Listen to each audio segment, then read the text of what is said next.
अस्सलाम वालेकुम रहमतुल्लाहि वबरकातुहू। देखिए, आप देख सकते हैं कि ये जो हमारा ग्रुप है, ये तमाम के तमाम लोग यहाँ पर मौजूद है ताइफ में। ये ताइफ वो जगह है जहाँ पर आपके आका जनाब हजरत मोहम्मद मुस्तफा सल्लल्लाहु अलैहि वसल्लम इस्लाम की दावत देने के लिए आए।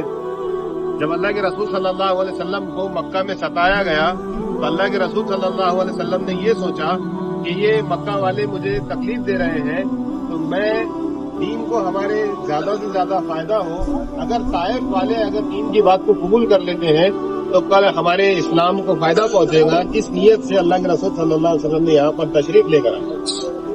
तो उस वक्त में अल्लाह के रसूल सल्लल्लाहु अलैहि वसल्लम यहाँ के 3 बड़े सरदारों से मिले। वो 3 बड़े सरदार थे। जब अल्लाह के रसूल सल्लल्लाहु अलैहि वसल्लम के पास पहुंचे तो उसमें से एक शख्स ने कहा कि मैं ऐसे शख्स से बात नहीं करना चाहता।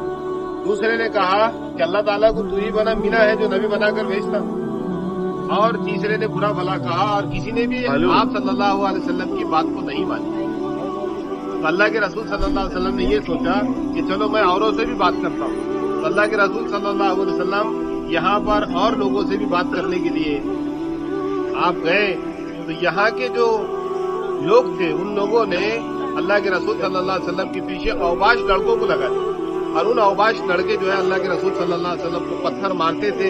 यहाँ तक कि अगर अल्लाह के रसूल सल्लल्लाहु अलैहि वसल्लम पत्थर लगने की वजह से बैठ जाते तो वो उसको दोबारा उठाते और फिर और पत्थर मारते। तो आप सल्लल्लाहु अलैहि वसल्लम के साथ ज़ैद बिन हारिसा रज़ी अल्लाह गुलाम थे, वो उनके साथ अल्लाह के रसूल सल्लल्लाहु अलैहि वसल्लम के कभी वो आगे होते कभी पीछे होते। अल्लाह के रसूल सल्लल्लाहु अलैहि वसल्लम से पूछते कि ज़ैद कभी तुम ऐसा क्यों होते हो? तो हज़रत ज़ैद रज़ी अल्लाह अन्हु कहते हैं कि मैं इसलिए कभी आगे होता हूँ कि जो पत्थर आ रहा है वो आपको लगने के बजाय मुझे लगे।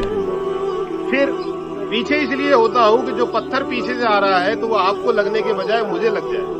तो इस तरह हज़रत ज़ैद रज़ी अल्लाह अन्हु आगे पीछे अल्लाह के रसूल सल्लल्लाहु अलैहि वसल्लम के साथ में चलते थे और अल्लाह के रसूल सल्लल्लाहु अलैहि वसल्लम में इतनी ताकत नहीं थी कि आप खड़े हो सकते। जब उम्महातुल मोमिनीन हमारी अम्मी जान ने आपसे पूछा कि आपको सबसे ज्यादा तकलीफ कहाँ हुई, तो अल्लाह के रसूल सल्लल्लाहु अलैहि वसल्लम ने कहा कि सारे नबियों की तकलीफ एक जगह जमा कर दी जाए और ये जो ताइफ में मुझे तकलीफ दी गई है अगर ये एक जगह जमा कर दी जाए तो मेरी ये ताइफ की तकलीफ बढ़ जाएगी। ये वो शहर है जहाँ अल्लाह के रसूल सल्लल्लाहु अलैहि वसल्लम को इतनी तकलीफें दी गई। तो अल्लाह के रसूल सल्लल्लाहु अलैहि वसल्लम जब आपको इत्मीनान हुआ तो हम जो पहाड़ी के पास अभी जा रहे हैं वो पहाड़ी के नीचे आप बैठे तो उस जगह अल्लाह के रसूल सल्लल्लाहु अलैहि वसल्म के पास हज़रत जिब्राइल अलैहिस्सलाम ने अल्लाह के रसूल को सबसे पहले सलाम किया और सलाम करने के बाद ये कहा कि अल्लाह के रसूल अगर आप चाहते हैं तो ये दोनों पहाड़ों को आपस में मिला दो ताकि ये ताइफ वाले चट्टी बने। अल्लाह के रसूल ने एक ऐसा जुमला कहा था जो कयामत तक बाकी रहेगा। वो जुमला ये था कि मैं यहाँ जो आया हूँ लोगों को तकलीफ देने के लिए नहीं आया हूँ बल्कि मैं तो रहमतुल आलमीन बनाकर आया हूँ। ये लोग मुझे नहीं जानते, ये लोग मुझे नहीं जानते। अल्लाह के रसूल सल्लल्लाहु अलैहि वसल्लम की वही बरकत थी, वही दुआओं की बरकत थी। ये हिंद के अंदर हमारे हिंदुस्तान में, पाकिस्तान में, बांग्लादेश में मोहम्मद बिन कासिम रज़ी अल्लाह अन्हु जब ताइफ से 18 साल की उम्र में आए और हमारे हिंद के अंदर अपना झंडा लहराया और पूरी इस्लाम की दावत उधर फैला दी। अगर उस वक्त अल्लाह के रसूल सल्लल्लाहु अलैहि वसल्लम बदवा दे देते आज हम लोग ईमान से खाली होते। तो वही दुआओं की बरकत थी अल्लाह के रसूल की। अल्लाह के रसूल सल्लल्लाहु अलैहि वसल्लम का जिस जगह खून निकला है वो खून जो है आज भी मौजूद है।